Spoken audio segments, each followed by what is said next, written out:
Olá! Nos próximos 15 minutos, você vai acompanhar o que teve de melhor aqui na TV Tech durante a semana. Fica com a gente, começa agora o compilado. A segunda-feira começou falando um pouco sobre o março, que tem sido um mês bem chuvoso. Trouxemos o coordenador da Defesa Civil para falar um pouco desse assunto. Todo mundo sabe que no nosso ano de 12 meses a gente tem aí dois períodos, um que chove muito e um que praticamente não chove nada. O que chove muito começou em dezembro. Então, dezembro, janeiro, fevereiro e março é o período de chuvas de verão. E a gente tem aí acompanhado essas chuvas e nós temos visto nesses últimos 8 anos praticamente os índices que têm ocorrido de volume de chuva na nossa cidade. Dezembro, nós tivemos um volume acima da média desses últimos 8 anos. No caso específico, janeiro deste ano, nós tivemos 50 milímetros a menos do que a média dos últimos 9 anos. E em março agora, a gente acredita que vamos ultrapassar aí os 358 milímetros, que é a média histórica dos últimos 9 anos. O plano preventivo, ele estabelece estágios de observação, atenção, alerta. Esse estágio é conforme o que choveu nas últimas 72 horas. Por quê? Porque a capacidade de absorção de água do solo, ela tem um limite.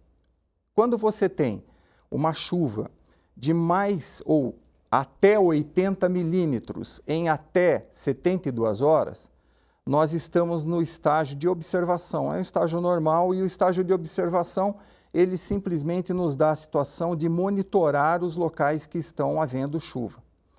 Quando você tem uma chuva superior ou um índice pluviométrico superior a essa marca de 80 milímetros em 72 horas, ela já passa para o estado de atenção e, se houver uma continuidade dessa chuva, no estado de alerta.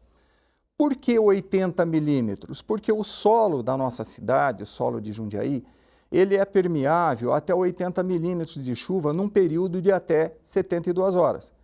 Então, provavelmente, nessas 72 horas, se não chover, o solo vai absorver essa umidade, essa água, e você não vai ter nenhum tipo de problema, como deslizamento, desbarrancamento e outros tipos de problema que normalmente acontece quando você tem um encharcamento do solo, que seria também a queda de muros, a queda de árvores, enfim, tombamento de postes, que é uma característica se o solo estiver muito encharcado.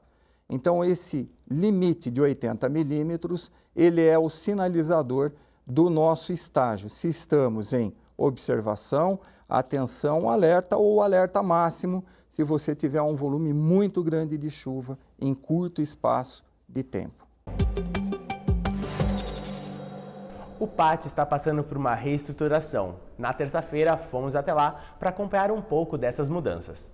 Essa reestruturação, em primeiro lugar, é importante dizer que é uma determinação do prefeito Luiz Fernando Machado. Através do programa de governo, a encomenda que ele fez para a nossa unidade de gestão e que foi prontamente atendido pelo nosso gestor Cristiano Lopes. Essa reestruturação, ela passa, então, por um pilar central, que é a criação do portal da empregabilidade. Esse portal, ele une empresas que têm as vagas disponíveis e candidatos. O candidato cadastra o seu currículo, ele entra através do portal e consegue visualizar as vagas disponíveis e se cadastra lá nas vagas que ele tem interesse. A empresa pode fazer de duas formas a seleção. Ou ela acessa esse banco de dados e chama para entrevista na própria empresa os candidatos, ou ela pode utilizar, assim como a empresa Sodexo está utilizando aqui, nossa estrutura do PAT, para fazer as entrevistas aqui. Então, isso faz com que a empresa ganhe tempo, né? Ganhe tempo e tem toda essa estrutura à disposição, aqui com os servidores trabalhando, enfim, com a nossa parte de tecnologia através do portal, através desse sistema desenvolvido. E é uma forma de todos ganharem e a gente enfrentar essa pandemia também, gerando emprego na cidade de Jundiaí. Antes as pessoas tinham que vir até aqui, Então enfrentava fila, chuva, sol para trazer seu currículo, para fazer uma entrevista prévia, para depois disso ter acesso às vagas. Hoje, a pessoa pode se candidatar na vaga que ela tem interesse, que ela tem qualificação, que ela tem desejo, né? Jundiaí hoje já é reconhecida como a 8ª cidade mais empreendedora do Brasil e não é à toa que é a 2ª cidade com mais qualidade de vida, né? E o próximo passo é Jundiaí avançar na questão do empreendedorismo. Então já está sendo elaborado um plano de desenvolvimento local, uma parceria da Prefeitura com o Sebrae. Vão ser investidos quase R$2 milhões nesse plano, que é para esse ano. Esse plano, que conta com diagnóstico, que conta com ações, com qualificações, com parcerias nas mais diversas áreas. A gente tem Fundo Social de Solidariedade oferecendo cursos. A gente tem a UGADES, né, Assistência Social, também oferecendo cursos, com incubador, inclusive, social. A gente tem a própria TVTech na área de tecnologia também oferecendo cursos. Então, assim, transformar Jundiaí numa cidade empreendedora é olhar realmente para esses gargalos que a gente tem, para as nossas potencialidades e para os nossos pontos fracos. Também na terça-feira, abordamos sobre o imposto de renda. Você sabe como declarar? Trouxemos um especialista para falar um pouco mais do assunto. E falar sobre o imposto de renda dá esse calafrio, né? São muitas regras e acaba parecendo uma coisa muito complicada. Mas ela não é isso não, né? A Receita Federal tem facilitado bastante. Ela facilita bastante quando a gente está ali para pagar o imposto. Então ela deixou um pouquinho mais fácil, ela tem um programinha na Receita Federal em que você, através da internet, consegue ir preenchendo 2 tipos de declaração. Então, ao longo de 2020, a grande maioria das pessoas já veio antecipando um recolhimento de imposto de renda, que agora, com as declarações, vai se verificar se faltou alguma coisa, se empatou, né, se não tem nada a ser restituído, ou se vai restituir. Então, esse é o momento agora que a gente vai verificar isso.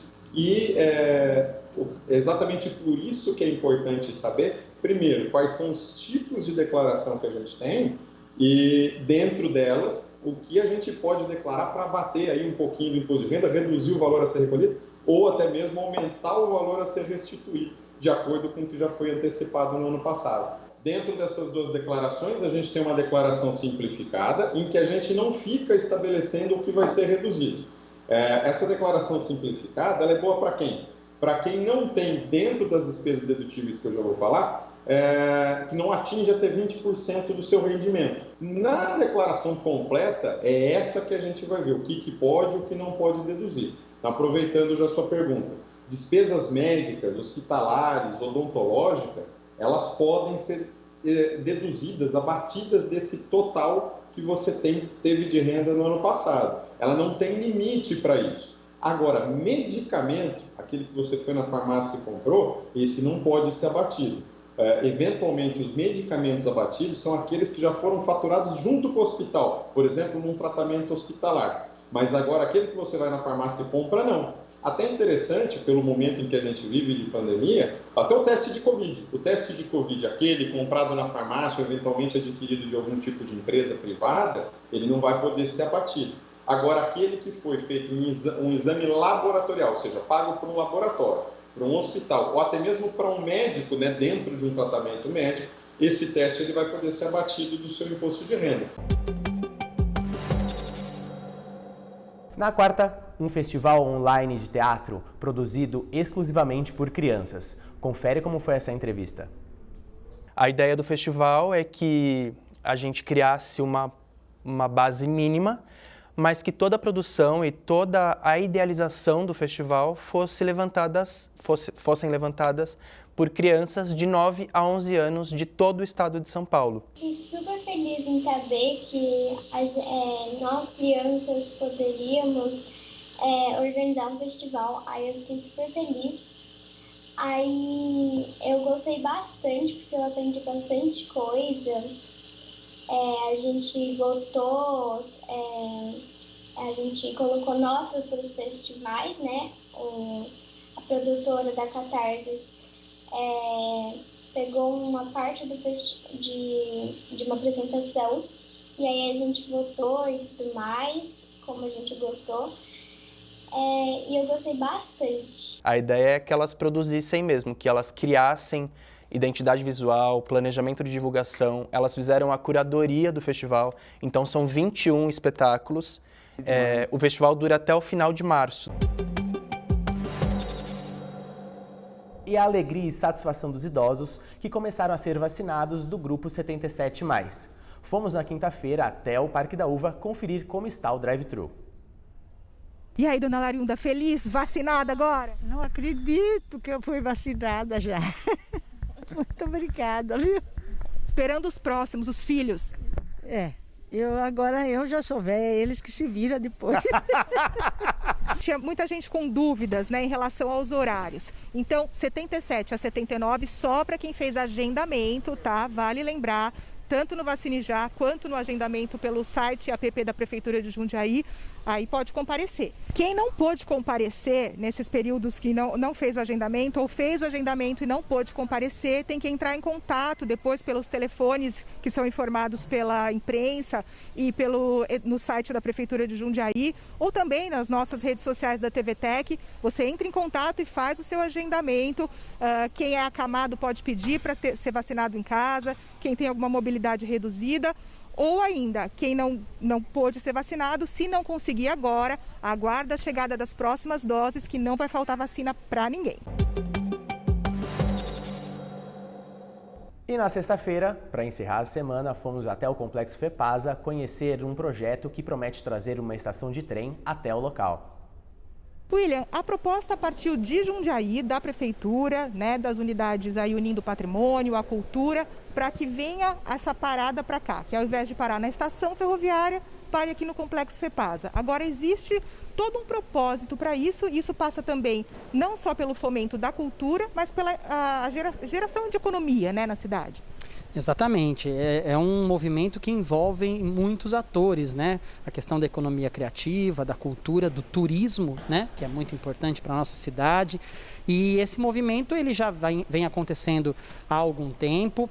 Ele envolve os profissionais da área do turismo, então os empreendimentos têm interesse, né, nessa questão do trem turístico. É preciso dizer para quem está nos acompanhando que esse produto já existe, né?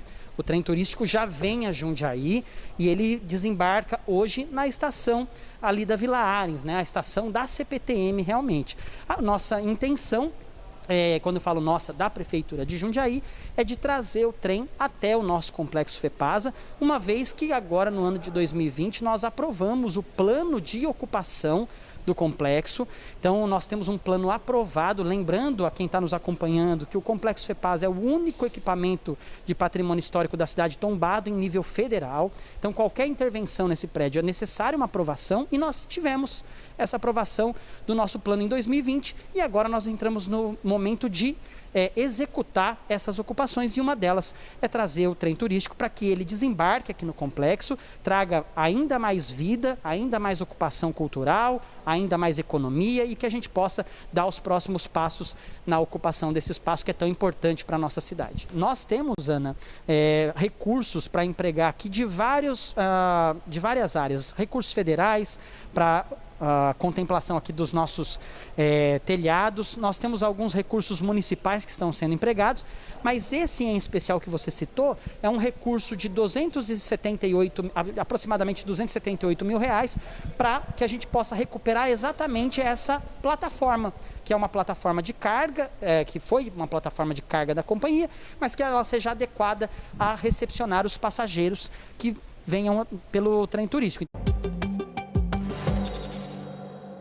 E o compilado dessa semana se encerra por aqui. Se quiser rever essa edição ou outras, entra lá nas redes sociais da TVTech e acompanhe essas e outras matérias. A gente se vê na próxima semana. Até lá!